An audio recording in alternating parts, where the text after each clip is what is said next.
ਆਪਣੇ ਹੀ ਦੇਸ਼ ਦੇ ਜਿਹੜੇ ਨਾਗਰਿਕ ਨੇ, ਅੰਨਦਾਤੇ ਨੇ, ਹਿੰਦੁਸਤਾਨ ਦਾ ਢਿੱਡ ਭਰਦੇ ਰਹੇ ਨੇ, ਅੱਜ ਉਹਨਾਂ ਨੂੰ ਅਸੀਂ ਦੁਸ਼ਮਣ ਸਮਝੀ ਬੈਠੇ ਹਾਂ। ਸਾਡੀ ਮਿੱਟੀ ਜਿਹੜੀ ਖਾਸ ਕਰਕੇ ਪੰਜਾਬ ਦੀ ਇੱਕ ਇੱਕ ਜਿਹੜਾ ਸ਼ਹੀਦਾਂ ਦੇ ਖੂਨ ਨਾਲ ਰੰਗਿਆ ਹੋਇਆ।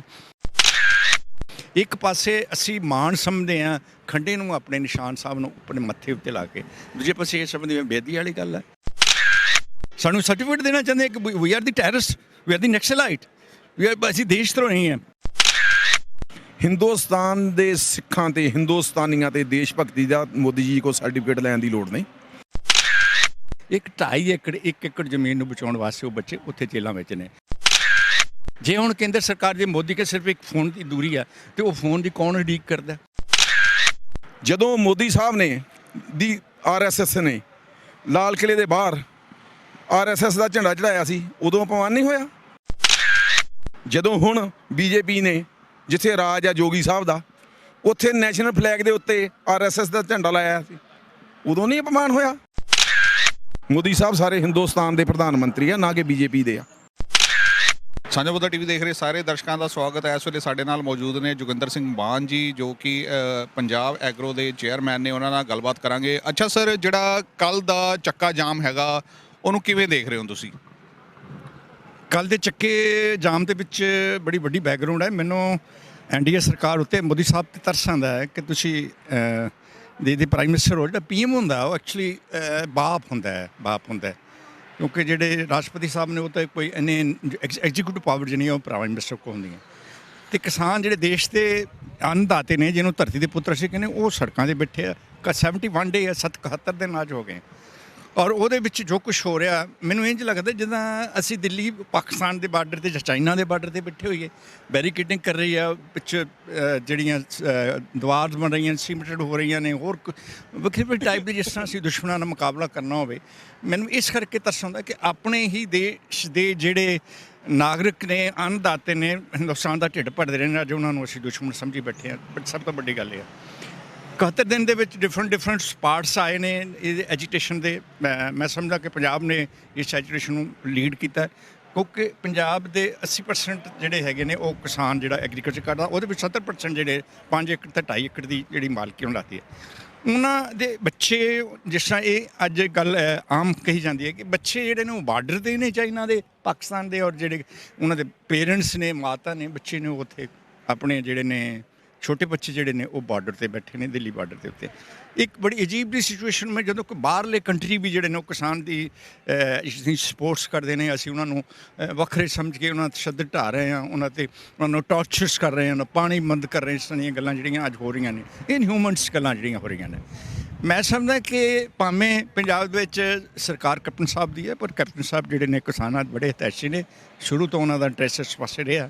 ਅਤੇ ਅੱਜ ਵੀ ਪੋਲੀਟੀਕਲ ਪਾਰਟੀਆਂ ਦੀ, ਆਲ ਪੋਲੀਟੀਕਲ ਪਾਰਟੀਜ਼ ਦੀ ਮੀਟਿੰਗ ਜਿਹੜੀ ਉਹਨੇ ਬਣਾਈ ਹੈ, ਉਹਦੇ ਵਿੱਚ ਆਮ ਆਦਮੀ ਪਾਰਟੀ ਨੇ ਉਹਨਾਂ ਨੇ ਕੁਛ ਮੁੱਦਿਆਂ ਉੱਤੇ ਕੀਤਾ। ਜੋ ਮੁੱਦਾ ਉਹ ਕਰਦੇ, ਮੈਂ ਥੋੜ੍ਹਾ ਡਿਸਕਸ ਕਰਾਂਗਾ। ਕਿ ਇਹ ਕਹਿਣਾ ਕਿ ਦਿੱਲੀ ਦੀ ਪੁਲਿਸ, ਤੁਸੀਂ ਦਿੱਲੀ ਪੁਲਿਸ ਪੰਜਾਬ ਦੀ ਲਾ ਦਿਓ, ਇਹ ਨਹੀਂ ਹੂੰ ਮੈਂ, ਇਹ ਜਿਹੜੀ ਇਹ ਕੰਸਟੀਟਿਊਸ਼ਨ ਦੇ ਅਗੇਂਸਟ ਹੈ। ਸਾਡੀ ਪੁਲਿਸ ਉਧਰ ਕਿਸੇ ਇਸ ਤਰ੍ਹਾਂ ਇੰਟਰਫੇਰੈਂਸ ਨਹੀਂ ਕਰ ਸਕਦੀ। ਤਾਂ ਉਹ ਗੱਲ ਮੈਂ ਉਹਦੇ ਵਿੱਚ 26 ਦੀ ਗੱਲ ਵੀ ਹੈ, ਜੋ ਕੁਛ 26 ਦੇ ਵਿੱਚ ਹੋਇਆ, ਸਰਕਾਰ ਨੇ ਕਿਸ ਸਮੇਂ 'ਚ ਕਰਕੇ ਕਿਸਾਨਾਂ ਨੂੰ ਬਦਨਾਮ ਕਰਨ ਵਾਸਤੇ। ਤਾਂ ਉਹਦੇ ਵਿੱਚ 26 ਜਿਹੜੀ ਰਾਤ ਦੀ ਬੜੀ ਡਿਸਟਰਬੈਂਸ, 27 ਰਾਤ ਨੂੰ ਜਦੋਂ ਗਾਜੀਪੁਰ ਬਾਰਡਰ 'ਤੇ ਮਾਨਿਆ ਰਕੇਸ਼ ਆਪਣੇ ਟਕੇਤ ਸਾਹਿਬ ਜੀ, ਜਿਹੜੇ ਜਿਨ੍ਹਾਂ ਨੇ ਇੱਕ ਐਸਾ ਇੱਕ ਉਹਨਾਂ ਦਿਲ ਦੇ ਵਿੱਚੋਂ ਇੱਕ ਐਸੀ ਹੂਕ ਨਿਕਲੀ ਹੈ। ਮੈਂ ਜੋ ਸਿੱਖ ਤੇ ਆਦਿ ਮਤਲਬ ਮੈਂ ਗੱਲ ਕਰਾਂ ਤੇ ਕਹਿੰਦੇ ਨੇ ਅਰਦਾਸ ਦੀ ਸ਼ਕਤੀ ਬਤੀ ਹੈ। ਤਾਂ ਉਹਨਾਂ ਨੇ ਆਪਣੇ ਮਨ ਦੇ ਹਿਰਦੇ ਦੀ ਗੱਲ, ਜਿਹੜਾ ਇੱਕ ਹੰਝੂ ਜਿਹੜਾ ਸੀ, ਉਹ ਹੰਝੂ ਜਿਹੜਾ ਉਸਨੇ ਸਮੁੰਦਰ ਨੂੰ ਰੂਪ ਦਿੱਤਾ, ਔਰ ਉਸ ਦੇ ਵਿੱਚ ਸਾਰੇ ਹਿੰਦੁਸਤਾਨ ਦੇ ਵਿੱਚ ਐਸੀ ਉਹਨਾਂ ਦੀ ਆਵਾਜ਼ ਜਿਹੜੀ ਹਿਰਦੇ ਦੀ ਆਵਾਜ਼ ਸੀ, ਉਹ ਲੋਕਾਂ ਨੇ ਇੱਕ ਹੰਝੂ ਤੋਂ ਸਮਝ ਕੇ ਇੱਕ ਸਮੁੰਦਰ ਦੀ ਤਰ੍ਹਾਂ ਉਸ ਸੈਲਾਬ ਜਿਹੜਾ ਪੈਦਾ ਹੋਇਆ। ਹਰਿਆਣੇ ਤੋਂ ਔਰ GP ਤੋਂ ਜਿਹੜੇ ਲੋਕ ਆਏ ਨੇ, ਉੱਥੇ ਮਹਾਪੰਚਾਇਤ ਹੋਈ ਹੈ, ਜਿਸ ਦੇ ਵਿੱਚ ਰਿਕਾਰਡ ਤੌਰ ਕਿਸਾਨਾਂ ਦੀ ਅੱਜ ਕਿਸਾਨਾਂ ਦੀ ਐਜੀਟੇਸ਼ਨ ਜਿਹੜੀ ਹੈ, ਅੱਜ ਕਿਸਾਨਾਂ ਦੀ ਐਜੀਟੇਸ਼ਨ ਪਹਿਲੇ ਨਾਲੋਂ ਮਜ਼ਬੂਤ ਹੈ। ਮੈਨੂੰ ਦੋ ਗੱਲਾਂ ਮੈਂ ਪੰਜਾਬ ਬਾਰੇ ਖਾਸ ਕਰ ਕਰੂੰਗਾ ਕਿ ਇੱਕ ਜਿਹੜੀ ਪੰਜਾਬ ਦਾ ਸਿੱਖੀ ਸਰੂਪ ਸੀ, ਉਸ ਨੂੰ ਬੜੀ ਮਹੱਤਤਾ ਮਿਲੀ ਹੈ। ਸਤਵੀਰ ਸਿੰਘ ਸਾਬੀ ਸਾਹਿਬ ਬੈਠੇ ਨੇ, ਔਰ ਮੇਰੇ ਸਾਥੀ ਗੁਰਸਿੱਖ ਜੀ ਨੇ ਇੱਥੇ ਪਏ ਨੇ, ਸਰਜੀਤ ਸਿੰਘ ਪਰਮਾਰ ਬੈਠੇ ਨੇ, ਔਰ ਸਾਰੇ ਸਾਥੀ ਆਏ ਨੇ। ਮੈਂ ਸਮਝਦਾ ਕਿ ਇਸ ਸਰੂਪ ਨੂੰ ਇੰਨੀ ਇੰਪੋਰਟੈਂਟ ਮਿਲੀ ਹੈ ਕਿ ਵਾਕਈ ਗੁਰੂ ਸਾਹਿਬ ਦੀ ਜਿਹੜੀਆਂ ਸ਼ਹਾਦਤਾਂ, ਉਹਨਾਂ ਦੀਆਂ ਬੱਚਿਆਂ ਦੀਆਂ ਸ਼ਹਾਦਤਾਂ, ਪੋਹ ਦਾ ਮਹੀਨਾ ਬਹੁਤ ਸਖਤ ਮਹੀਨਾ ਸਿੱਖਾਂ ਲਈ, ਇੱਕ ਟੈਸਟ ਦਾ ਮਹੀਨਾ, ਉਸ ਵਿੱਚੋਂ ਨਿਕਲ ਕੇ ਗੁਰੂ ਤੇਗ ਬਹਾਦਰ ਸਾਹਿਬ ਦੀ ਸ਼ਹਾਦਤ ਔਰ ਗੁਰੂ ਨਾਨਕ ਸਾਹਿਬ ਜੀ ਦਾ ਪ੍ਰਕਾਸ਼, ਗੁਰੂ ਗੋਬਿੰਦ ਸਿੰਘ ਸਾਹਿਬ ਦਾ ਪ੍ਰਕਾਸ਼ ਦਿਹਾੜੇ ਔਰ ਬੱਚਿਆਂ ਦੀ ਸ਼ਹਾਦਤ, ਇਹ ਸਾਰੀਆਂ ਗੱਲਾਂ ਸਾਡੇ ਜੁੱਸੇ ਨੂੰ ਮਜ਼ਬੂਤ ਕਰਦੀਆਂ ਨੇ। ਸਾਡੀ ਮਿੱਟੀ ਜਿਹੜੀ ਖਾਸ ਕਰਕੇ ਪੰਜਾਬ ਦੀ ਇੱਕ ਇੱਕ ਜਿਹੜਾ ਸ਼ਹੀਦਾਂ ਦੇ ਖੂਨ ਨਾਲ ਰੰਗਿਆ ਹੋਇਆ ਅਤੇ ਉਹਨਾਂ 'ਚ ਗੁਰੂਆਂ ਦੀ ਬਖਸ਼ਿਸ਼ ਹੈਗੀ ਹੈ। ਤਾਂ ਮੈਂ ਸਕਦਾ ਪੰਜਾਬੀਆਂ ਨੇ ਜਿੱਥੇ 26 ਦਾ ਦਿਹਾੜਾ ਉਸ ਨੂੰ ਫੇਸ ਕੀਤਾ, ਲੇਕਿਨ ਅੱਜ ਖੁਸ਼ੀ ਦੀ ਗੱਲ ਹੈ ਕਿ ਉਸ ਤੋਂ ਬਾਅਦ 26 ਤੋਂ ਬਾਅਦ ਜੋ ਜਿਸ ਤਰ੍ਹਾਂ ਐਜੀਟੇਸ਼ਨ ਨਿਕਲੀ ਹੈ, ਮੈਂ ਇਹ ਕੱਲ੍ਹ ਵਾਲੀ ਗੱਲ ਜਿਹੜੀ ਉਹ ਤੁਹਾਡੇ ਨਾਲ ਸਾਂਝੀ ਕਰੂੰਗਾ, ਲੇਕਿਨ ਮੈਂ ਉਹਦਾ ਬੇਸ ਦੱਸ ਰਿਹਾ ਕਿ ਉਹਨਾਂ ਨੂੰ ਟੈਰਰਿਸਟ ਕਰਨਾ, ਉਹਨਾਂ ਨੂੰ ਨਕਸਲਾਈਟਸ ਕਹਿਣਾ, ਦੇਸ਼ ਵਿਰੋਧੀ ਕਹਿਣਾ, ਦੇਸ਼ ਧਰੋਹੀ ਕਹਿਣਾ, ਐਸੇ ਬਹੁਤ ਸਾਰੇ ਪੱਤਰਕਾਰ ਜਿਹੜੇ ਉਹ ਦਿੱਤੇ ਹੋਏ ਨੇ। ਅੱਜ ਮੁੰਡਿਆਂ ਨੂੰ 200 ਤੋਂ ਕਰੀਬ ਜਿਹੜੇ ਮੁੰਡੇ ਜਿਹੜੇ ਉਹ ਜੇਲ੍ਹਾਂ 'ਚ ਸਿੱਟੇ, ਉਹਨਾਂ ਦਾ ਕੋਈ ਰਿਕਾਰਡ ਨਹੀਂ ਹੈ। ਔਰ ਉਹਨਾਂ ਦੇ ਬੱਚੇ ਮਾਪੇ ਜਿਹੜੇ, ਮੈਂ ਸਵੇਰੇ ਇੱਕ ਸਟੋਰੀ ਸੁਣ ਰਿਹਾ ਸੀ ਕਿ ਉਹਨਾਂ ਨੇ ਬੱਚਾ ਜਿਹੜਾ ਜੀ ਉੱਥੇ ਗਏ ਆ, ਜਦੋਂ ਬੱਚੇ ਲੱਭਦੇ ਨਹੀਂ ਸਿਰਫ ਇਸ ਕਰਕੇ 2.5 ਏਕੜ 1 ਏਕੜ ਜ਼ਮੀਨ ਨੂੰ ਬਚਾਉਣ ਵਾਸਤੇ ਉਹ ਬੱਚੇ ਉੱਥੇ ਜੇਲ੍ਹਾਂ ਵਿੱਚ ਨੇ। ਕੇਂਦਰੀ ਜਿਹੜੀ ਦਿੱਲੀ ਸਰਕਾਰ ਹੈ ਉਹਨਾਂ ਸਰਚ ਕਰ ਰਹੀ ਹੈ, ਅਤੇ ਇੱਥੇ ਵੀ ਕਮੇਟੀ ਬਣਿਆ। ਅੱਜ ਜਿਹੜੇ VC ਨੇ 7-8 ਉਹਨਾਂ VCਆਂ ਨੇ ਕਮੇਟੀ ਬਣਾਈ ਕਿ ਜਿਹੜੇ ਬੱਚੇ ਜਿਹੜੇ ਜੇਲ੍ਹਾਂ ਵਿੱਚ ਨੇ ਜਾਂ ਉਹਨਾਂ ਦੇ ਪੇਰੈਂਟਸ ਜਿਹੜੇ ਨੇ ਉਹਨਾਂ ਦੀ ਇਕਨੋਮਿਕਲੀ ਕੰਡੀਸ਼ਨ ਕੀ ਕਰੇਗੀ। ਤੋ ਅੱਜ ਜਿਹੜੀ ਐਜੀਟੇਸ਼ਨ ਜਿਹੜਾ ਵਿਦਡਰਾ ਹੋਇਆ, ਨਾ ਤਾਂ ਗੱਲਬਾਤ 'ਚ ਕੋਈ ਚੱਲ ਸਕਦੀ, ਕੋਈ ਗੱਲਬਾਤ ਦਾ ਕੋਈ ਮੁੱਦਾ ਨਹੀਂ ਰਿਹਾ। 11 ਵਾਰੀ ਗੱਲ ਕਰਕੇ ਜਦੋਂ ਗੱਲ ਫੇਲ ਹੋ ਗਈ, ਇਹਦਾ ਮਤਲਬ ਬੰਦੇ ਦੀ ਜ਼ੁਬਾਨ ਨਹੀਂ ਹੈ। ਜਿਹਦੀ ਜ਼ੁਬਾਨ ਨਹੀਂ ਉਹਦਾ ਜਹਾਨ ਨਹੀਂ ਹੈ, ਇਹ ਤਾਂ ਗੱਲ ਸਿੱਧੀ ਹੈ। ਮੋਦੀ ਸਰਕਾਰ ਨੂੰ ਅੱਜ ਇਹ ਭੁੱਲ ਗਿਆ ਕਿ ਜੇ ਹੁਣ 300 ਤੋਂ ਵੱਧ ਜਿਹੜੇ MP ਲਏ ਨੇ ਉਹ ਲੋਕਾਂ ਨੇ ਦਿੱਤੇ ਨੇ, ਅਤੇ ਅੱਜ ਉਹਨਾਂ ਦੀ ਹਾਲਤ ਜਿਹੜੀ ਹੈ ਪੰਜਾਬ, ਹਰਿਆਣਾ, ਯੂਪੀ ਔਰ ਜਿਹੜੀ ਅਦਰ ਸਟੇਟ ਨੇ, ਮੈਂ ਸਮਝਦਾ ਕਿ 29 ਸਟੇਟਾਂ ਵਿੱਚੋਂ ਜਿਹੜੀਆਂ 18 ਸਟੇਟ ਜਿਹੜੀਆਂ ਇਹਦੇ ਵਿੱਚ ਪਾਰਟੀਸਪੇਟ ਕਰ ਰਹੀਆਂ ਨੇ। ਪੀਸਫੁਲ ਰਹੇਗੀ ਕਿ ਉਹ ਗੁਰੂ ਕੇ ਬਾਗ ਦਾ ਮੋਰਚਾ, ਜੈਤੋ ਦਾ ਮੋਰਚਾ, ਹਰਿਮੰਦਰ ਸਾਹਿਬ ਦਾ ਮੋਰਚਾ, ਜਾਂ ਦਿੱਲੀ ਦੀ ਕੰਧ ਦਾ ਮੋਰਚਾ, ਰਕਾਬਗੰਜ ਜੀ ਦੇ, ਇਹ ਮੋਰਚੇ ਵਿੱਚ ਸਿੱਖ ਸ਼ਹੀਦੀਆਂ ਆਪਣੇ ਸ਼ਾਂਤ ਸੁਭਾਅ ਨਾਲ ਰਹਿ ਕੇ ਟਾਰਚਰਸ ਹੋ ਗਏ। ਨਨਕਾਣਾ ਸਾਹਿਬ ਦਾ ਮੋਰਚਾ ਆਪਣੇ ਸਰੀਰ ਉੱਤੇ, ਆਪਣੇ ਤਨ ਉੱਤੇ, ਮਨ ਉੱਤੇ ਉਸ ਦੁੱਖ ਨੂੰ, ਜ਼ੁਲਮ ਨੂੰ ਬਰਦਾਸ਼ਤ ਕਰਕੇ, ਲੇਕਿਨ ਉਸ ਜ਼ਾਲਮ ਦੇ ਵਿਰੁੱਧ ਲੜਦੇ ਰਹੇ। ਅੱਜ ਸੇਮ ਪੋਜੀਸ਼ਨ ਹੋਈ ਹੈ। ਜੇ ਹੁਣ ਕੇਂਦਰ ਸਰਕਾਰ ਦੇ ਮੋਦੀ ਕੇ ਸਿਰਫ ਇੱਕ ਫੋਨ ਦੀ ਦੂਰੀ ਆ, ਅਤੇ ਉਹ ਫੋਨ ਦੀ ਕੌਣ ਉਡੀਕ ਕਰਦਾ? ਮੈਂ ਕਹਿੰਦਾ ਟਕੇਤ ਸਾਹਿਬ ਨੇ ਠੀਕ ਕਿਹਾ, ਰਾਜੇਵਾਲ ਸਾਹਿਬ ਨੇ, ਉਹਨਾਂ ਸਾਰਿਆਂ ਨੇ ਠੀਕ ਕਿਹਾ ਕਿ ਸਭ ਤੋਂ ਪਹਿਲਾਂ 26 ਤਰੀਕ ਨੂੰ ਜੋ ਕੁਛ ਸੈਂਟਰ ਸਰਕਾਰ ਨੇ ਕੀਤਾ, ਉਹਦੇ ਵਿੱਚ ਬੱਚਿਆਂ 'ਤੇ ਤਸ਼ੱਦਦ ਕੀਤਾ, ਟਰੈਕਟਰਾਂ ਦਾ ਨੁਕਸਾਨ ਹੋਇਆ, ਬੱਚੇ ਜੇਲ੍ਹਾਂ ਵਿੱਚ ਗਏ ਨੇ, ਉਹਨਾਂ 'ਤੇ ਕੇਸ ਬਣੇ ਨੇ, ਜਾਂ ਜਿਨ੍ਹਾਂ ਉੱਤੇ ਕੇਸ ਬਣੇ ਨੇ, ਜਿਹੜੇ ਝੂਠੇ ਕੇਸ ਬਣੇ ਨੇ ਸਾਰੇ ਹੀ ਝੂਠੇ ਨੇ, ਉਹਨਾਂ ਨੂੰ ਵਾਪਸ ਲਿਆ ਜਾਵੇ। ਕੱਲ੍ਹ ਇੱਕ ਪ੍ਰੈਸ਼ਰ ਜਿਹੜਾ 6 ਤਰੀਕ ਨੂੰ ਕੱਲ੍ਹ ਇੱਕ ਪ੍ਰੈਸ਼ਰ ਜਿਹੜਾ ਬਣਾਉਣ ਲਈ ਸਾਰੇ ਹਿੰਦੁਸਤਾਨ ਨੂੰ ਬਣਦੀ ਕਾਲ ਦਿੱਤੀ, ਪੀਸਫੁਲ ਹੋਏਗਾ। ਅਸੀਂ ਵੀ ਇੱਥੇ ਸਾਰੇ ਪਾਰਟੀਸਪੇਟ ਕਰਨੇ, ਮੇਰੀ ਪਾਰਟੀ, ਮੇਰੇ ਸਾਥੀ, ਮੇਰੀ ਪੰਜਾਬ ਦੀ ਕੈਬਨਿਟ, ਮੁੱਖ ਮੰਤਰੀ, ਸਾਰੇ ਜਿਹਨੇ ਉਹ ਸਾਰੇ ਅਸੀਂ ਐਜੀਟੇਸ਼ਨ ਦੇ ਨਾਲ ਹੈ, ਕਿਉਂਕਿ ਕਿਸਾਨਾਂ ਦਾ ਜੋ ਪੰਜਾਬ ਦਾ ਬੇਸ ਹੈ ਉਹ ਮੈਂ ਸਮਝਦਾ ਕਿਸਾਨੀ ਹੈ। ਅਤੇ ਮੈਂ ਸਮਝਦਾ ਕੱਲ੍ਹ ਦਾ ਜਿਹੜਾ ਬੰਦ ਹੋਏਗਾ ਉਹ ਪੀਸਫੁਲ ਹੋਏਗਾ, ਕਿਸੇ ਨੂੰ ਕੋਈ ਟੋਰਚਰ ਨਹੀਂ ਹੋਏਗਾ। ਜਿਹੜੀ ਐਮਰਜੈਂਸੀ ਸੇਵਾਵਾਂ ਜਿਹੜੀਆਂ ਉਹ ਚੱਲਦੀਆਂ ਰਹਿਣਗੀਆਂ।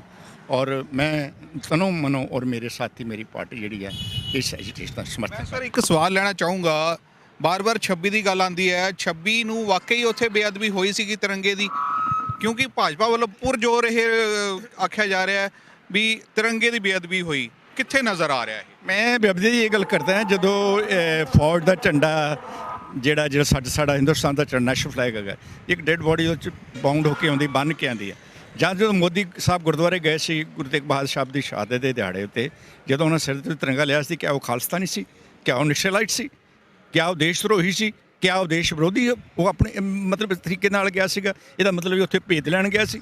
ਅੱਜ ਉਹਨੂੰ ਉਸੇ ਜਿਹੜਾ ਸਾਡਾ ਫਲੈਗ ਹੈਗਾ, ਸਾਡਾ ਸਿੰਘਾਂ ਦਾ ਜਿਹੜਾ ਫਲੈਗ ਹੈਗਾ, ਕਿ ਨਿਸ਼ਾਨ ਸਾਹਿਬ, ਅੱਜ ਉਸ ਤੋਂ ਡਰ ਲੱਗਦਾ। ਔਰ ਕਿਸੇ ਨੇ ਉਸ ਨੂੰ ਨਹੀਂ, ਖਾਲੀ ਪੋਲ ਦੇ ਉੱਤੇ ਜੇ ਉਹਨਾਂ ਝੰਡਾ ਲਾਇਆ, ਉਹ ਮੈਨੂੰ ਕੋਈ ਨਹੀਂ ਸਮਝਦਾ। ਔਰ ਜਿਹੜਾ ਨੈਸ਼ਨਲ ਫਲੈਗ ਉੱਪਰ ਲਾ ਕੇ, ਉਹਨੂੰ ਕਿਸੇ ਨੇ ਹੱਥ ਨਹੀਂ ਲਾਇਆ, ਥੱਲੇ ਲਾਏ ਨੇ। ਇੱਕ ਪਾਸੇ ਅਸੀਂ ਮਾਣ ਸਮਝਦੇ ਹਾਂ ਖੰਡੇ ਨੂੰ, ਆਪਣੇ ਨਿਸ਼ਾਨ ਸਾਹਿਬ ਨੂੰ ਆਪਣੇ ਮੱਥੇ ਉੱਤੇ ਲਾ ਕੇ, ਦੂਜੇ ਪਾਸੇ ਇਹ ਸਮਝਦੇ ਬੇਦੀ ਵਾਲੀ ਗੱਲ ਹੈ। ਇਹ ਗਲਤ ਗੱਲਾਂ ਹੈ। ਉਹ ਜਿਹੜੀਆਂ ਬਦਨਾਮ ਕਰਨ ਵਾਲੀਆਂ ਲੋਕ ਨੇ, ਲੀਡਰਸ ਨੇ, ਪੋਲੀਟੀਸ਼ੀਅਨ ਨੇ, ਪੱਤਰਕਾਰ ਨੇ, ਅੱਜ ਗੋਦੀ ਮੀਡੀਆ ਜਿਹੜਾ ਅੱਜ ਕੀ ਕਰ ਰਿਹਾ, ਅਜੇ ਤੱਕ ਉਹਨੇ ਅੱਖਾਂ ਨਹੀਂ ਖੋਲੀਆਂ। ਅੱਜ ਐਜੀਟੇਸ਼ਨ ਚੱਲ ਰਹੀ ਹੈ 7-8 ਮਹੀਨੇ ਤੋਂ, ਕਿਸੇ ਨੇ ਖਬਰ ਨਹੀਂ ਲਈ। ਅੱਜ ਦਿੱਲੀ ਜਾ ਕੇ ਉਹਨਾਂ ਦੀਆਂ ਬਰੂਹਾਂ ਉੱਤੇ ਭੱਜੇ ਫਿਰਦੇ ਨੇ। ਇਹ ਸਾਰਾ ਇੱਕ ਪ੍ਰਚਾਰ ਹੈਗਾ। ਮੈਂ ਕਹਿੰਦਾ ਜਿਹੜਾ ਮੀਡੀਆ ਹੈਗਾ ਉਹ ਵੀ ਕਾਰਪੋਰੇਟਸ ਵਗੈਰਾ ਜਿਹੜਾ ਉਹਨਾਂ ਦੁਆਰਾ ਖਰੀਦਿਆ ਗਿਆ ਆ। ਔਰ ਜਿਸ ਤਰ੍ਹਾਂ ਕਾਰਪੋਰੇਟਸ ਘਰਾਣਿਆਂ ਨੂੰ ਪੰਜਾਬ ਦੇ ਵਿੱਚ ਜਦ ਕੀ ਹਾਲ ਹੈ, ਬਿਹਾਰ ਦੇ ਵਿੱਚ ਬੀਜੋ ਸੇਲ ਲੱਗਾ ਹੋਇਆ, ਉੱਥੇ ਆ ਜਿਹੜੇ ਕਾਨੂੰਨ ਲੱਗੇ ਹੋਏ ਨੇ ਤਿੰਨੇ ਕਾਲੇ ਖੱਤੇ ਕਾਨੂੰਨ, ਕੀ ਹੈ ਕੀ ਰੇਟ? 800 ਰੁਪਈਆ, 700 ਰੁਪਈਆ, 600 ਰੁਪਈਆ। ਉਹ ਮਜਬੂਰ ਨੇ ਦਿੱਲੀ ਇੱਥੇ ਪੰਜਾਬ 'ਚ ਲਾ ਕੇ ਆਪਣੀ ਜਿਹੜੀ ਫਸਲ ਬੀਜ ਲਿਆਉਣ ਵਾਸਤੇ। ਸੋ ਮੈਂ ਸਮਝਦਾ ਜੋ ਕੁਛ ਹੋ ਰਿਹਾ ਧੋਖੇ ਨਾਲ, PM ਸਾਹਿਬ ਨੂੰ ਬੇਨਤੀ ਕਰੂੰਗਾ, ਹੱਥ ਬੰਨ੍ਹ ਕੇ ਤੁਸੀਂ ਛੱਡ ਦਿਓ, ਜਦ ਨਾ ਛੱਡੋ। ਪੰਜਾਬੀਆਂ ਖਾਸ ਕਰਕੇ ਪੰਜਾਬ ਦੀ ਧਰਤੀ 'ਤੇ ਜਾਏ ਨੇ। ਪੰਜਾਬ ਤਾਂ ਬਹੁਤ ਵੱਡਾ, ਮੈਂ ਪਹਿਲੇ ਪੰਜਾਬ ਦੀ ਗੱਲ ਕਰਾਂ, ਪਾਕਿਸਤਾਨ ਦੇ ਪੰਜਾਬ ਦੀ ਗੱਲਾਂ, ਫਿਰ ਤੁਸੀਂ ਦੇਖ ਲਓ ਪੰਜਾਬ ਦਾ ਨਕਸ਼ਾ ਹੈ ਮੇਰੇ ਪਾਸ, ਫਿਰ ਤੁਹਾਨੂੰ ਪਤਾ ਲੱਗ ਗਿਆ ਇਹ ਉਹੀ ਪੰਜਾਬੀ ਨੇ ਜਿਹੜੇ ਗੁਰੂ ਨਾਨਕ ਦੇ ਜਾਏ ਨੇ। ਇਹ ਉਹੀ ਪੰਜਾਬੀ ਨੇ ਜਿਨ੍ਹਾਂ ਨੇ ਗੁਰਾਂ ਦੀ ਪੰਜਾਬ ਵਸਦਾ ਗੁਰਾਂ ਦੇ ਨਾਂ ਤੇ, ਇਹ ਉਹੀ ਨੇ ਜਿਹੜੇ ਗੁਰਾਂ ਦੇ ਨਾਂ ਤੇ ਵਸਦੇ ਨੇ। ਮੈਂ ਬੇਨਤੀ ਕਰੂੰਗਾ ਤੁਸੀਂ ਆਪਣੀ ਜਿੱਤ ਛੱਡੋ, ਆਪਣੇ ਦੇਸ਼ ਨੂੰ, ਆਪਣੇ ਕਿਸਾਨਾਂ ਨੂੰ ਔਰ ਦੀ ਮਜ਼ਦੂਰਾਂ ਵਪਾਰੀਆਂ ਨੂੰ, ਉਹਨਾਂ ਨੂੰ ਆਪਣੇ ਕੌਨਫੀਡੈਂਸ ਲੈ ਕੇ ਉਹਨਾਂ ਨੂੰ ਜਿਹੜੇ ਕਾਨੂੰਨ ਜਿਹੜੇ ਵਾਪਸ ਕਰੋ ਔਰ ਸਾਰੇ ਲੋਕਾਂ ਨੂੰ ਖੁਸ਼ ਕਰੋ ਤਾਂ ਕਿ ਉਹ ਆਪਣੀ ਜ਼ਮੀਨ ਦਾ ਆਪ ਮੰਨ ਸਕਣ। ਇੱਕ ਸਰ ਹੋਰ ਕੁਐਸਚਨ ਆ, ਜਿਹੜੇ ਵੀ ਵਿਦੇਸ਼ੀ ਭਾਵੇਂ ਉਹ ਕਲਾਕਾਰ ਨੇ ਜਾਂ ਕਿਸੇ ਵੀ ਤਬਕੇ ਨਾਲ ਉਹ ਸੰਬੰਧ ਰੱਖ ਰਹੇ ਨੇ, ਜੇ ਉਹ ਸਹਿਯੋਗ ਦੇ ਰਹੇ ਨੇ, ਕਿਸਾਨੀ 'ਚ ਸਮਰਥਨ ਦੇ ਰਹੇ ਨੇ, ਤੇ ਉਹਨਾਂ ਤੇ ਵੀ ਹੁਣ ਪਰਚੇ ਜਿਹੜੇ ਹੈਗੇ ਦਰਜ ਹੋਣੇ ਸ਼ੁਰੂ ਹੋ ਗਏ ਆ। ਗਲਤ ਹੈ। ਪ੍ਰੈਸ ਤਾਂ ਕਿਸੇ ਵੀ ਸ਼ਕਲ ਦੇ ਵਿੱਚ ਹੈ। ਸੱਭਿਆਚਾਰ ਕਲਚਰ ਜਿਹੜਾ ਕਿ ਸਾਡੇ ਕਲਚਰ ਨੂੰ ਖਰਾਬ ਕਰਨਾ ਚਾਹੁੰਦੇ ਨੇ, ਸਾਨੂੰ ਸਰਟੀਫਿਕੇਟ ਦੇਣਾ ਚਾਹੁੰਦੇ ਕਿ ਵੀ ਆਰ ਦੀ ਟੈਰਰਿਸਟ, ਵੀ ਆਰ ਦੀ ਨਕਸਲਾਈਟ, ਅਸੀਂ ਦੇਸ਼ ਧਰੋਹੀ ਨਹੀਂ ਹੈ। 420 ਹੈ 12-20 ਜਾਂ 120 ਬੀਜ ਲਾ ਕੇ ਸਾਨੂੰ ਇਸ ਗੱਲ ਦਾ ਸਰਟੀਫਿਕੇਟ ਦੇਣਾ ਚਾਹੁੰਦੇ ਮੋਦੀ ਸਾਹਿਬ। ਤੁਸੀਂ 10 ਸਾਲ ਦੀ ਤੁਸੀਂ ਹੋ ਰਹੇ, 6 ਸਾਲ ਤੁਹਾਨੂੰ ਹੋ ਗਿਆ, ਤੁਸੀਂ ਇਹ ਸਰਟੀਫਿਕੇਟ ਦਿੱਤਾ ਸਾਰੇ ਦੇਸ਼ ਵਾਸੀਆਂ ਨੂੰ, ਕਿਸਾਨਾਂ ਨੂੰ ਸਰਟੀਫਿਕੇਟ ਦਿੱਤੇ, ਮਜ਼ਦੂਰਾਂ ਨੂੰ ਸਰਟੀਫਿਕੇਟ ਦੇ। ਤੁਹਾਨੂੰ 60 ਲੱਖ ਮਜ਼ਦੂਰ ਜਦੋਂ ਬਿਹਾਰ ਦੇ ਜੁੜ ਕੇ ਕਿਸੇ ਸਟੇਟਮੈਂਟ ਨਹੀਂ ਦਿੱਤੀ, ਉਦੋਂ ਤੁਹਾਨੂੰ ਕੋਈ ਚੇਤਨ ਨਹੀਂ ਹੈ ਵੀ ਨੰਗੇ ਪੈਰੀ ਗਏ ਨੇ, ਮਰ ਗਏ ਨੇ, ਇਹਨਾਂ ਦਾ ਕੀ ਹਾਲ ਹੋਇਆ। ਇੱਕ ਬੇਟੀ 1200 ਕਿਲੋਮੀਟਰ ਜਾ ਕੇ ਸਾਈਕਲ ਚਲਾ ਕੇ, ਉਹ ਨਹੀਂ ਤੁਹਾਨੂੰ ਪਤਾ ਲੱਗਾ ਵੀ ਅਕਸਲੀ ਰਾਸ਼ਟਰ ਦੀ ਨਿਰਮਾਤਾ ਉਹ ਬੇਟੀ ਹੈ।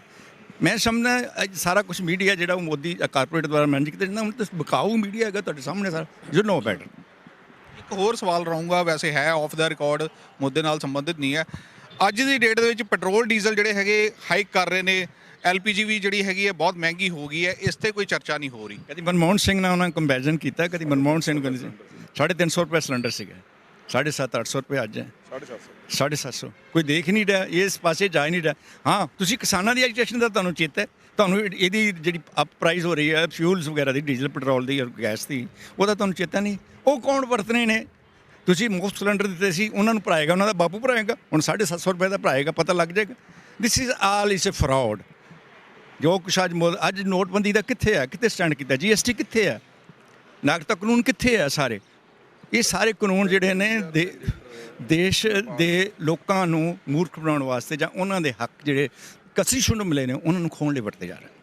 ਤੁਹਾਡਾ ਕੀ 53 ਰੁਪਏ ਲੀਟਰ ਪੈਟਰੋਲ ਜਿਹੜਾ ਅੱਜ ਦੀ ਡੇਟ 'ਚ ਸੀਤਾ ਮਾਤਾ ਦੇ ਨੇਪਾਲ 'ਚ 93 ਰੁਪਏ ਲੀਟਰ ਆ। ਇਹ ਰਾਮ ਰਾਜ ਆ ਹਿੰਦੁਸਤਾਨ 'ਚ। ਜਿਹੜਾ ਰਾਵਣ ਦਾ ਰਾਜ ਸੀ ਸ਼੍ਰੀਲੰਕਾ, 51 ਰੁਪਏ ਉੱਥੇ ਆ।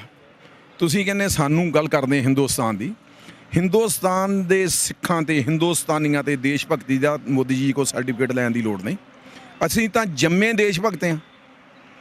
ਜਦੋਂ ਕਿਸੇ ਬਾਰਡਰ ਤੇ ਪ੍ਰੋਬਲਮ ਆਈ ਆ, ਸਭ ਤੋਂ ਅੱਗੇ ਕੌਣ ਹੁੰਦੇ ਆ? ਜੋ ਇਹ ਕਰ ਰਹੇ ਆ ਮੋਦੀ ਸਾਹਿਬ, ਹਿੰਦੁਸਤਾਨ ਦੇ ਪ੍ਰਧਾਨ ਮੰਤਰੀ ਆ। ਜਿਹੜਾ ਘਰ 'ਚ ਪਿਤਾ ਹੁੰਦਾ ਨਾ, ਉਹ ਸਾਰੇ ਬੱਚਿਆਂ ਦਾ ਸਾਂਝਾ ਪਿਤਾ ਹੁੰਦਾ, ਸਾਰੇ ਪਰਿਵਾਰ ਦਾ ਪਿਤਾ ਹੁੰਦਾ। ਜਿਹੜਾ ਬਾਬਾ ਹੁੰਦਾ ਉਹ ਸਾਰੇ ਪਰਿਵਾਰ ਦਾ ਬਾਬਾ ਹੁੰਦਾ। ਮੋਦੀ ਸਾਹਿਬ ਸਾਰੇ ਹਿੰਦੁਸਤਾਨ ਦੇ ਪ੍ਰਧਾਨ ਮੰਤਰੀ ਆ, ਨਾ ਕਿ BJP ਦੇ ਆ। ਕੀ ਕਰ ਰਹੇ ਆ? ਬੱਚਿਆਂ ਵਾਲੀਆਂ ਹਰਕਤਾਂ, ਸੜਕਾਂ ਤੇ ਕਿੱਲ ਗੱਡ ਤੇ ਸੜਕਾਂ ਪੱਟ ਦਿੱਤੀਆਂ। ਇਹ ਜਦੋਂ ਕੋਈ ਦੂਸਰਾ ਦੇਸ਼ ਸਾਡੇ ਦੇਸ਼ 'ਤੇ ਹਮਲਾ ਕਰਦਾ, ਉਸ ਹਾਲਾਤ ਦੇ ਵਿੱਚ ਅਸੀਂ ਪੁਲ ਤੋੜਦੇ ਹਾਂ ਕਿ ਉਹਨਾਂ ਦੀ ਫੌਜ ਅੱਗੇ ਨਾ ਆ ਜਾਵੇ। ਇਹ ਤਾਂ ਆਪਣਿਆਂ ਨਾਲ ਇਹ ਕਰ ਰਹੇ ਆ। ਜੇ ਸਾਡੀ ਕੋਈ ਅੱਜ ਹੈਲਪ ਕਰ ਰਿਹਾ ਸਾਡੇ ਕਿਸਾਨਾਂ ਦੀ, ਜਦੋਂ ਦੇਸ਼ 'ਤੇ ਕਦੇ ਵੀ ਭਾਰੀ ਬਣੀ ਆ, ਕਰੋਨਾ ਮਹਾਮਾਰੀ ਹੋਈ, ਲੋਕਾਂ ਨੇ ਉਸ ਲਈ ਹੈਲਪ ਨਹੀਂ ਕੀਤੀ। ਉਹ ਕਿਹਨਾਂ ਨੇ ਕੀਤੀ? ਉਥੇ ਤਾਂ ਕੋਈ ਦੇਸ਼ ਧਰੋਹੀ ਨਹੀਂ ਸੀ। ਜੇ ਅੱਜ ਕਿਸਾਨ ਆਪਣੇ ਹੱਕਾਂ ਲਈ ਲੜ ਰਿਹਾ, ਉਹਨਾਂ ਦੀ ਕੋਈ ਹੈਲਪ ਕਰ ਰਿਹਾ, ਤੇ ਉਹ ਅੱਤਵਾਦੀ ਹੋ ਗਏ, ਉਹ ਵੱਖਵਾਦੀ ਹੋ ਗਏ, ਉਹ ਨਕਸਲਾਈਟ ਹੋ ਗਏ। ਇਹ BJP ਵਾਲਿਆਂ ਦੀ ਸੋਚ ਆ। ਨੈਸ਼ਨਲ ਫਲੈਗ ਦੀ ਗੱਲ ਕਰਦੇ ਆ, ਅਪਮਾਨ ਹੋਇਆ। ਕਿੱਥੇ ਅਪਮਾਨ ਹੋਇਆ? ਭਾਈ ਸਾਹਿਬ, ਨੈਸ਼ਨਲ ਫਲੈਗ ਉੱਤੇ ਲਗਾਇਆ ਸੀ ਵੱਡਾ, ਖਾਲੀ ਪੋਲ ਤੇ ਲਾਇਆ। ਉਹ ਵੀ ਨਿਸ਼ਾਨ ਸਾਹਿਬ ਜਿਹੜਾ ਗੁਰਦੁਆਰਾ, ਸਾਰੇ ਹਿੰਦੁਸਤਾਨ ਦੇ ਜਿੱਥੇ ਵੀ ਗੁਰਦੁਆਰਾ ਸਾਹਿਬ ਆ, ਉਹੀ ਨਿਸ਼ਾਨ ਸਾਹਿਬ ਹੁੰਦਾ। ਜਦੋਂ ਮੋਦੀ ਸਾਹਿਬ ਨੇ ਦੀ RSS ਨੇ ਲਾਲ ਕਿਲੇ ਦੇ ਬਾਹਰ RSS ਦਾ ਝੰਡਾ ਚੜਾਇਆ ਸੀ, ਉਦੋਂ ਅਪਮਾਨ ਨਹੀਂ ਹੋਇਆ? ਉਸ ਤੋਂ ਉੱਚਾ ਸੀ ਫਲੈਗ ਉਹ। ਜਦੋਂ ਹੁਣ BJP ਨੇ ਜਿੱਥੇ ਰਾਜ ਆ ਜੋਗੀ ਸਾਹਿਬ ਦਾ, ਉੱਥੇ ਨੈਸ਼ਨਲ ਫਲੈਗ ਦੇ ਉੱਤੇ RSS ਦਾ ਝੰਡਾ ਲਾਇਆ ਸੀ, ਉਦੋਂ ਨਹੀਂ ਅਪਮਾਨ ਹੋਇਆ? ਬੜੇ ਅਫਸੋਸ ਦੀ ਗੱਲ ਆ। ਆਪਣੇ ਦੇਸ਼ 'ਚ ਰਹਿ ਕੇ ਸਾਨੂੰ ਬਗਾਨਿਆਂ ਵਾਲਾ ਟਰੀਟ ਕੀਤਾ ਜਾਂਦਾ ਵਾ। ਕਮਾਲ ਆ। ਸਰਦਾਰ ਮਨਮੋਹਨ ਸਿੰਘ ਦੇ ਟਾਈਮ 350 ਦਾ ਸਿਲੰਡਰ ਸੀ। ਪੈਟਰੋਲ ਦੀਆਂ ਕੀਮਤਾਂ ਕਿੱਥੇ ਸੀ? ਅੱਜ ਕਿੱਥੇ ਆ? ਕੋਈ ਪੁੱਛਣ ਵਾਲਾ ਹੀ ਨਹੀਂ। ਦੋ ਹੀ ਪਰਿਵਾਰ ਦਿਸਦੇ ਆ। ਰੇਲਵੇ ਅਡਾਨੀ ਦੀ ਹੋ ਗਈ, ਬੰਦਰਗਾਹ ਅਡਾਨੀ ਦੀਆਂ ਹੋ ਗਈਆਂ, 4 ਏਅਰਪੋਰਟ ਅਡਾਨੀ ਦੇ ਹੋ ਗਏ। ਕੀ ਰਹਿ ਗਿਆ? ਹਿੰਦੁਸਤਾਨ ਪੈਟਰੋਲੀਅਮ ਅਡਾਨੀ ਦੀ ਹੋ ਗਈ। ਅਡਾਨੀ ਅੰਬਾਨੀ ਦੀਆਂ ਹੋ ਗਈਆਂ। ਜੀਓ ਕਿੱਥੇ ਅੱਜ? ਪਹਿਲਾਂ ਜੀਓ ਮੁਫਤ ਦਿੱਤੇ, ਅੱਜ ਸਾਰਾ ਕੁਝ ਜੀਓ ਨੇ ਖਰੀਦ ਲਿਆ। ਇਹ ਦੇਸ਼ ਦੀ ਬਰਬਾਦੀ ਦੇ ਕਾਰਨ ਬਣ ਰਹੇ ਆ ਤੇ ਕੱਲੀ ਬੀਜੇਪੀ ਬਣ ਰਹੀ ਆ, RSS। ਇਹਨਾਂ ਨੇ ਦੇਸ਼ ਬਰਬਾਦ ਕਰਕੇ ਰੱਖਣਾ। ਅਸੀਂ ਦੇਸ਼ ਭਗਤ ਹਾਂ, ਦੇਸ਼ ਭਗਤ ਰਵਾਂਗੇ। ਕਿਸਾਨ ਸਹੀ ਲੜ ਰਹੇ ਆਪਣੇ ਹੱਕਾਂ ਲਈ। ਇੱਕ ਟਕੇਤ ਸਾਹਿਬ ਦੀ ਹੰਝੂ ਨੇ ਸਾਰਾ ਸਮੁੰਦਰ ਜਮਾ ਕੇ ਰੱਖ ਦਿੱਤਾ। ਇੱਕ ਦੁੱਧ ਨੂੰ ਆਪਾਂ ਜਾਗ ਲਾਉਂਦੇ ਨਾ, ਕਿੰਨਾ ਕੁ ਲਾਉਂਦੇ ਆ, ਉਹ ਕੰਮ ਕੀਤਾ ਉਹਨਾਂ ਨੇ। ਅਸੀਂ ਅਰਦਾਸ ਕਰਦੇ ਹਾਂ ਵਾਹਿਗੁਰੂ ਪ੍ਰਮਾਤਮਾ ਦੇ ਚਰਨਾਂ 'ਚ, ਕਿਸਾਨ ਮੋਰਚਾ ਜਿੱਤਣਗੇ। ਇਹ 10 ਗੁਰੂਆਂ ਦੀ ਧਰਤੀ ਆ ਪੰਜਾਬ 'ਚ, 10 ਗੁਰੂਆਂ ਦੇ ਚਰਨ ਛੋਹ ਪ੍ਰਾਪਤ ਆ। ਅਸੀਂ ਤਾਂ ਉਦੋਂ ਨਹੀਂ ਹਟੇ ਜਦੋਂ 25,000 ਸਿੰਘ ਇੱਕ ਦਿਨ ਸ਼ਹੀਦ ਹੋ ਗਿਆ, ਜਦੋਂ 16,000 ਸਿੰਘ ਛੋਟੇ ਘੱਲੂਘਾਰੇ ਸ਼ਹੀਦ ਹੋ ਗਿਆ। ਤੇ ਅਸੀਂ ਉਦੋਂ ਵੀ ਸਰਬੱਤ ਦਾ ਭਲਾ ਮੰਗਦੇ ਹਾਂ। ਨਾਨਕ ਨਾਮ ਚੜ੍ਹਦੀ ਕਲਾ, ਤੇਰੇ ਭਾਣੇ ਸਰਬੱਤ ਦਾ ਭਲਾ। ਇਸ ਕਰਕੇ ਅਰਦਾਸ ਕਰਦੇ ਹਾਂ ਕਿ ਮੋਦੀ ਸਾਹਿਬ ਸੋਚੋ, ਛੱਡੋ ਜਿੱਦ, ਜਿਹਦਾ ਨਾਲ ਘਰ ਨਹੀਂ ਵਸਦੇ ਹੁੰਦੇ। ਸੋ ਇਹ ਸੀਗੇ ਕਾਂਗਰਸੀ ਆਗੂ ਜਿਨ੍ਹਾਂ ਦਾ ਕਹਿਣਾ ਹੈ ਕਿ ਮੋਦੀ ਸਾਹਿਬ ਹੁਣ ਜ਼ਿੱਦ ਛੱਡ ਦਿਓ। ਕਿਸਾਨ ਜਿਹੜੀ ਆਪਣੀ ਲੜਾਈ ਲੜ ਰਹੇ ਨੇ ਉਹ ਸਹੀ ਲੜ ਰਹੇ ਨੇ। ਇਸ ਲੜਾਈ ਦੇ ਵਿੱਚ ਤੁਹਾਨੂੰ ਝੁਕਣਾ ਹੀ ਪੈਣਾ ਹੈ। ਇਹ ਕਾਲੇ ਕਾਨੂੰਨ ਜਿਹੜੇ ਹੈਗੇ ਵਾਪਸ ਕਰਨੇ ਹੀ ਪੈਣੇ ਆ। ਮੈਂ ਨੀਰਜ, ਕੈਮਰਾਮੈਨ ਚਿਰਾਗ ਦੇ ਨਾਲ ਸਾਂਝਾ ਮੁੱਦਾ। ਮੈਂ ਤੁਹਾਡਾ ਆਪਣਾ ਬੂਟਾ ਮੁਹੰਮਦ।